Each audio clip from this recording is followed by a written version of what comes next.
CNA 2 years diploma certified nursing assistants क्या काम करती हैं, मेडिकल फील्ड में इनकी रोल एंड रिस्पॉन्सिबिलिटीज़ क्या होती हैं, और अगर आप भी CNA करना चाहते हैं या कर रहे हैं तो आपके लिए जानना बेहद ज़रूरी है कि मेडिकल फील्ड में आप क्या खिदमात सरअंजाम देंगी। कोई भी डिप्लोमा या कोर्स चूज़ करने से पहले आपको लाजमी पता होना चाहिए कि इसमें आपका क्या किरदार होगा आपकी फ़ील्ड में।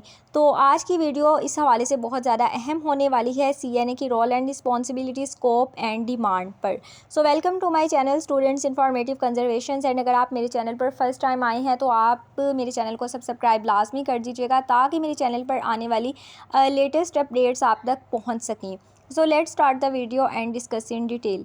सर्टिफाइड नर्सिंग असिस्टेंट के नेचर ऑफ वर्क क्या है। सर्टिफाइड नर्सिंग असिस्टेंट नर्सिस के सुपरविजन में काम करती हैं जो पेशेंट्स हॉस्पिटल्स में एडमिट होते हैं after surgeries, after injuries, disable patients, उनकी हेल्प करना इन देयर बेसिक नीड्स जैसा कि bath, dress, feed, hair setting and teeth brushing वगैरह में, और जो काम वो खुद से नहीं कर सकते उन तमाम तर कामों में जिस सर्टिफाइड नर्सिंग असिस्टेंट की जिस पेशेंट पर ड्यूटी लगा दी जाती है उसकी कंडीशन को एनालाइज करना और उसकी बेसिक हेल्प करना, ये तमाम तर काम सर्टिफाइड नर्सिंग असिस्टेंट की रिस्पॉन्सिबिलिटी में है। And take patient vital signs, patient के पास मौजूद रहना और उसके वाइटल साइंस को टेक करना, जैसा कि उसके ब्लड प्रेशर को चेक करना, उसकी हार्ट बीट को चेक करना एंड उसका टेम्परेचर देखना, और अगर किसी भी तरह का ख़तरा लाहिक है, लग रहा है कि पेशेंट की जो कंडीशन है वो सीवियर हो रही है, तो उस सूरत में फ़ौरी तौर पर डॉक्टर को इन्फॉर्म करना, ये तमाम तर काम भी सर्टिफाइड नर्सिंग असिस्टेंट की ज़िम्मेदारी में शामिल होते हैं। Serve meals, make beds and keep room clean. Doctor की हदायत के मुताबिक जो भी खाना उनको सजेस्ट किया जाता है पेशेंट को वही उन्हें सर्व करना, उनके बेड्स वगैरह को रेडी करना और इन्वायरमेंट को, रूम को बिल्कुल क्लीन रखना, और साथ ही साथ setup medical equipment and assist with some medical procedures.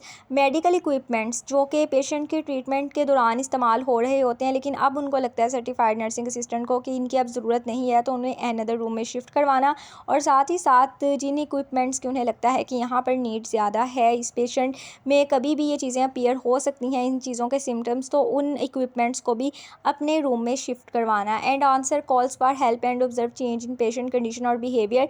Patient की कंडीशन और बिहेवियर में जो चेंज आ रहा होता है उसे देखना कि वो रिकवरी की तरफ जा रहा है या उसकी कंडीशन मज़ीद सीवियर हो रही है, किस टाइम पे किस तरह की कंडीशन, किन सर्कमस्टेंसेस से वो गुजरता है, उन तमाम तर चीज़ों की जो मेडिकली रिपोर्ट है, जो उसकी सारा एक डाटा है, वो सारा वो डॉक्टर को सबमिट करवाना, और जिस नर्स की सुपरविजन में वो काम कर रही होती हैं उस तक भी ये सारी इन्फॉर्मेशन पहुंचाना। And lifting and moving patients, जो पेशेंट्स खुद से लिफ्ट नहीं कर सकते आफ्टर सर्जरीज एंड इंजरीज, करवट नहीं बदल सकते या उनको उठने बैठने में बहुत ज़्यादा मुश्किल पेश आती है, तो उसमें भी उनकी हेल्प आउट करना।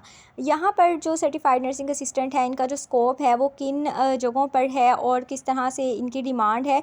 तो सर्टिफाइड नर्सिंग असिस्टेंट्स जो हैं वो हॉस्पिटल्स में तो इनकी बहुत ज़्यादा डिमांड है, चाहे वो प्राइवेट हैं चाहे वो गवर्नमेंट हॉस्पिटल्स हैं, और गवर्नमेंट सरकारी नौकरियों में भी जो है इनको प्रेफर किया जाता है। लॉन्ग टर्म रेजिडेंटल फैसिलिटीज़, कुछ पेशेंट्स ऐसे होते हैं जो कि जिन्हें रेजिडेंटल यानी कि घरों में ये फैसिलिटी चाहिए होती है, वहाँ पर भी सर्टिफाइड नर्सिंग असिस्टेंट को हायर किया जाता है। And nursing homes, rehabilitation centres में भी इनकी वैकेंसीज आती हैं। एंड डे केयर सेंटर में भी सर्टिफाइड नर्सिंग असिस्टेंट का स्कोप काफ़ी ज़्यादा है।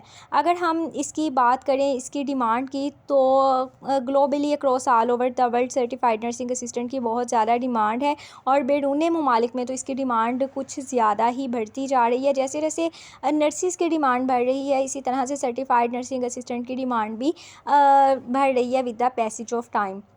और इसकी जो सैलरी है वो डिपेंड करती है एक्सपीरियंस पे। जो professional and experienced certified nursing assistant है उनकी जो सैलरी है वो काफ़ी ज़्यादा स्टार्टिंग में ही वो अपनी मर्ज़ी से भी ले सकती हैं। एंड कुछ इस तरह से हैं कि जो स्टार्टिंग सैलरी इनकी होती है जो बिल्कुल फ्रेश होती हैं उनकी जो सैलरी है वो 25 या 30,000 से basic package certified nursing assistant का स्टार्ट हो जाता है। और इसमें जो इनकी ड्यूटी है वो भी आर्ट्स, वर्किंग इन आर्ट्स में ही जो है वो कैलकुलेट होती है।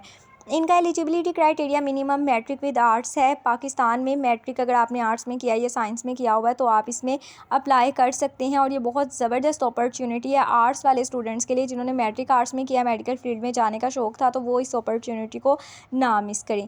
होपफुली ये वीडियो आपके लिए बहुत ज़्यादा इन्फॉर्मेटिव रही होगी। अगर आपका फर्दर इस हवाले से कोई भी क्वेश्चन है तो आप कमेंट सेक्शन में पूछ सकते हैं। इंशाल्लाह मिलते हैं अगली वीडियो में। अपना बहुत सारा ख्याल रखिएगा। जज़ाकल्लाह। अल्लाह हाफ़िज़।